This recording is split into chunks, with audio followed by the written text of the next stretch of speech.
कई बच्चों में फोलेट की डेफिशिएंसी हो जाती है अगर सही डाइट वगैरह की उनकी अगर कोई कमी रह जाती है। ल्यूकोवोरिन मतलब विटामिन B9 एक केमिकल, मतलब इसका एक आगे जो केमिकल बनाया गया फोलिनिक एसिड, उसको ल्यूकोवोरिन का नाम दिया गया। अब इसको समझने के लिए पहले हम ग्राउंड लेवल पर चलते हैं।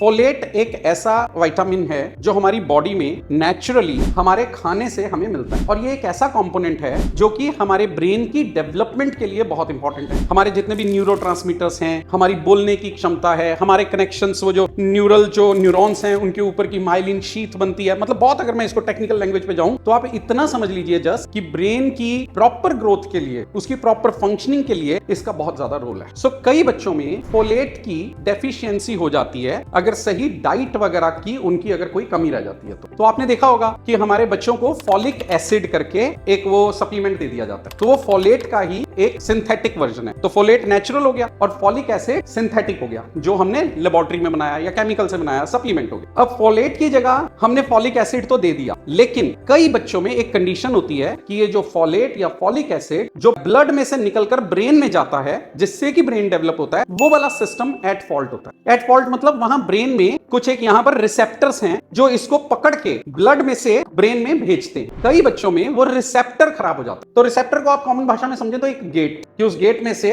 हमारे ब्लड में जो फॉलिक एसिड या फिर जो फोलेट है वो उसमें से ब्लड में से निकलकर हमारे ब्रेन तक पहुंचता है। जिन बच्चों में वो रिसेप्टर की प्रॉब्लम आ गई या डिफॉल्ट हो गया, उसमें वो ब्रेन में नहीं जा पाता। तो जब हम ब्लड टेस्ट कराते हैं तो फोलेट पूरा आता है, लेकिन इसके बावजूद ब्रेन में पहुंच नहीं रहा जहां उसको पहुंचना। तो ऐसे केसेस के लिए एक और प्रोडक्ट बनाया गया जिसे फोलिनिक एसिड कहा गया, जिसका नाम ल्यूकोवोरिन। ये एक ऐसा रिफाइंड प्रोडक्ट है जिसको कि गेट की जरूरत नहीं पड़ती और वो सीधा ही ब्रेन में चला जाता। इसको अगर मेटाफोरिकली सिंपल लैंग्वेज में बताने की कोशिश करूं तो मान लीजिए गेट बंद है, अंदर नहीं घुस पा रहे, तो ये एक ऐसी चीज है जो साइड वाले गेट से अंदर आ जाएगी, या जो गेट के साइड में जो जगह है उससे अंदर आ जाएगी। तो इसको गेट की जरूरत नहीं है। तो जिन बच्चों में रिसेप्टर यानी कि वो गेट में प्रॉब्लम था, उनको हमने उससे सब्स्टिट्यूट करके फोलिनिक एसिड दे दी। अब ऐसे बच्चों में जिनमें की फोलेट नहीं अंदर जा रहा था, उन बच्चों के अंदर कुछ डेफिशिएंसी देखी गई सिम्टम्स के पॉइंट ऑफ व्यू पे। ऐसे बच्चों की स्पीच में, कम्युनिकेशन में, सोशलाइजेशन में, कॉग्निशन में, बहुत सारी चीजों में प्रॉब्लम आनी शुरू हुई और उसमें से बहुत सारे सिम्टम्स ऑटिज्म जैसे लगने लग गए। तो जैसे ही उनको वो ल्यूकोवोरिन दिया गया, वो डेफिशिएंसी पूरी हो गई और बच्चे में इंप्रूवमेंट आ गई। अब ये तो हुआ ल्यूकोवोरिन का जो एक प्रोसेस है, फिनोमिना हमने समझने की कोशिश की, लेकिन ये किसको काम करेगा?